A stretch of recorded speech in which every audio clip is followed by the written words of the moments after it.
Hey there, I'm Mike Rugnetta. This is Crash Course Theater, and today we're discussing theater in 1930s America. Suppose I can trust you to not cross any picket lines, you bony scab. The 1930s was a fine decade if you're into worldwide economic collapse. It was also pretty great for theater. Go figure. We'll be looking at the group theater, a hugely influential collective that tried to bring Stanislavski's theories to America. And then we'll turn to the Federal Theater Project, a works progress administration scheme that employed thousands of out-of-work theater professionals, even Orson Welles, and created full-length plays about farming and syphilis. Let's rock that cradle. Lights up.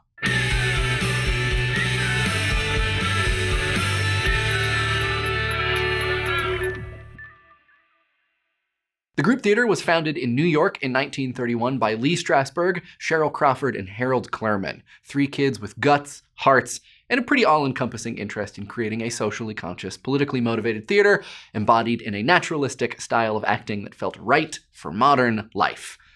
Modern in 1931, at least. Here's how Clurman put it.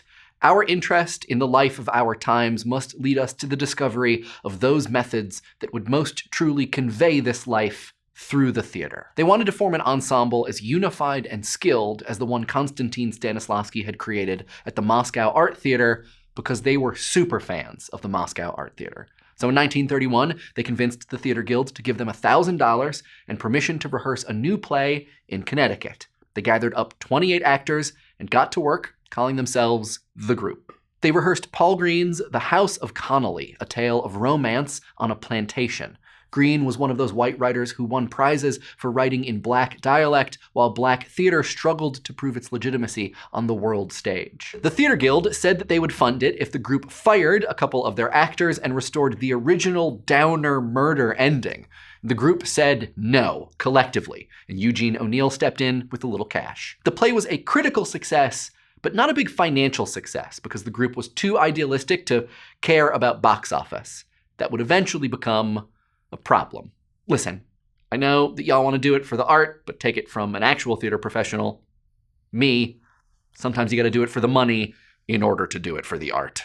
I know, it's tough. Rehearsing the play meant drilling actors in the Stanislavski system, or at least the Stanislavski system as Strasberg understood it. This is what we now call the method or method acting. So if you're an actor who has ever felt that you have to torture yourself in service of a role or access some really, really dark memories, you can thank those guys. Affective memory or emotion memory is what Strasberg taught, and it goes a long way to explaining intense actors like Marlon Brando or Daniel Day-Lewis. In 1934, Clurman and his wife Stella Adler actually met and worked with Stanislavski, and they came back to tell everyone that Strasberg had it all wrong. Stanislavski wasn't interested in feelings, he was interested in actions and circumstances. This led to a pretty epic fight between Adler and Strasberg, a feud that lasted 60 years, and to Strasberg taking a reduced role within the company. The group theater dissolved in 1940. The company was smart about a lot of things, but money wasn't really one of them. They produced their non-commercial plays in big, commercial Broadway theaters, and funding was a strain. Also, they had trouble figuring out a workable power structure. You might be shocked to learn that there's a lot of ego in theater. Still, it's hard to overstate the influence of the group on American playwriting, acting, and directing. Keep in mind, as we talk about their plays, that most of the most famous acting teachers in America, including Strasberg, Adler, Sanford Meisner, and Bobby Lewis, all worked for the group. Elia Kazan, Crawford, and Lewis would later go on to found the Actors Studio, who trained pretty much everyone. Not all of the group theater's plays were strictly realistic, but the company helped to further a distinctly American naturalism that depended on big conflict and big emotion. Many of these plays were idealistic, or at least interested in questions of idealism, encouraging a yay-saying rather than a nay-saying view of humanity. Every good play is propaganda for a better life, Clurman said. An early hit was John Howard Lawson's Success Story, about an ad man who risks losing his soul as he climbs the corporate ladder.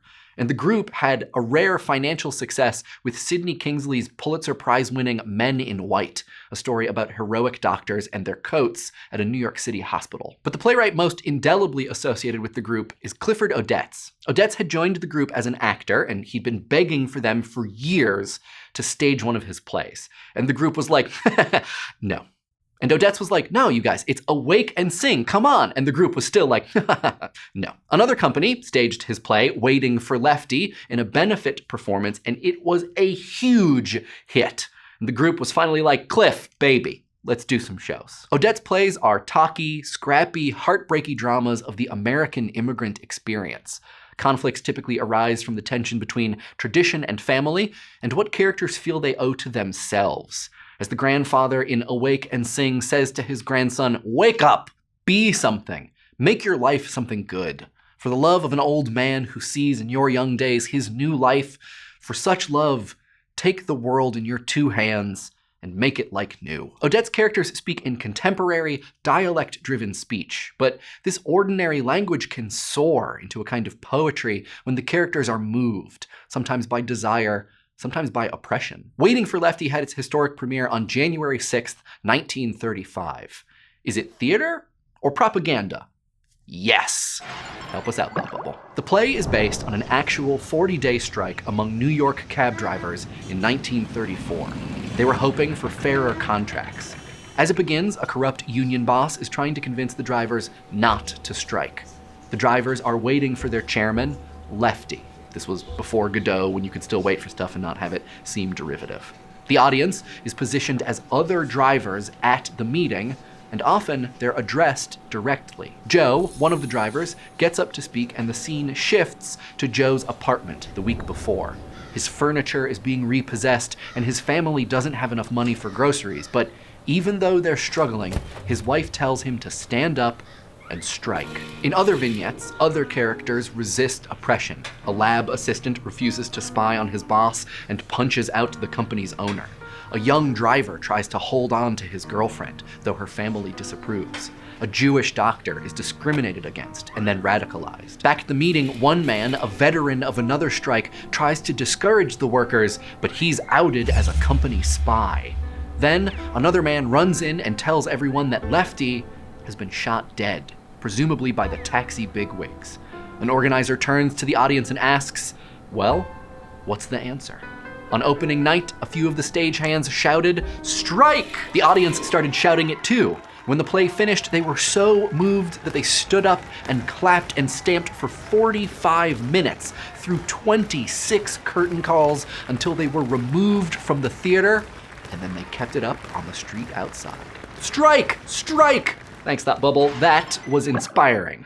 Eventually, Odette's left New York, lured to Hollywood, where he wrote a bunch of excellent screenplays, but he eventually returned with plays that took a dark view of corrupting Hollywood power structures, and his new Broadway works said so. So bite that hand, Cliff. If the group theater was a small, fervent, wildly influential response to the Great Depression, there was an even bigger one in the works: the Federal Theater Project. The FTP, which kicked off in 1935, was a New Deal initiative meant to keep theater professionals working until the economy improved. Eventually, it employed more than 15,000 people across 40 states. To head the FTP, the politicians didn't look to famous Broadway directors and producers. Instead, they chose Hallie Flanagan, a Vassar professor. And this was a baller move because, like a lot of academics, Flanagan liked plays that fell solidly in the weird and awesome range. Instead of programming feel-good comedies or Shakespeare, followed by Shakespeare, with just a dollop of Shakespeare, she created a network of regional theaters and encouraged them to make weird, awesome work.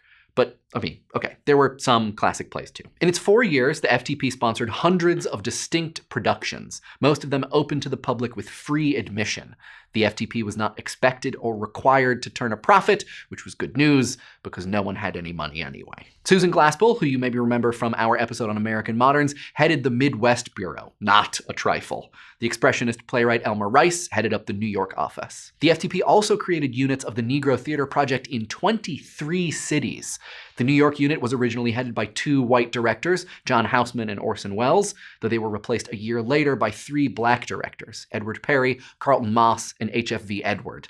The most famous project was probably the 20-year-old Welles's wildly popular Voodoo Macbeth, which cast entirely black actors and reset the tragedy in the Caribbean. The FTP is probably best remembered for creating the living newspapers, plays by journalists and theater makers that were drawn from the news of the day, current events presented in a form inspired by vaudeville, pageant, and newer, more experimental forms. As Flanagan wrote, they were designed to dramatize a new struggle, the search of the average American today for knowledge about his country and his world, to dramatize his struggle to turn the great natural and economic forces of our time toward a better life for more people. The first play, Ethiopia, wasn't allowed to open. The government issued a censorship order saying current heads of state couldn't be imitated on stage.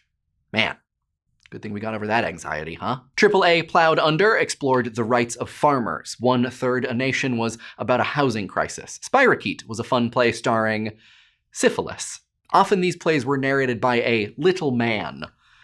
Okay, but a little bit bigger, and with a body.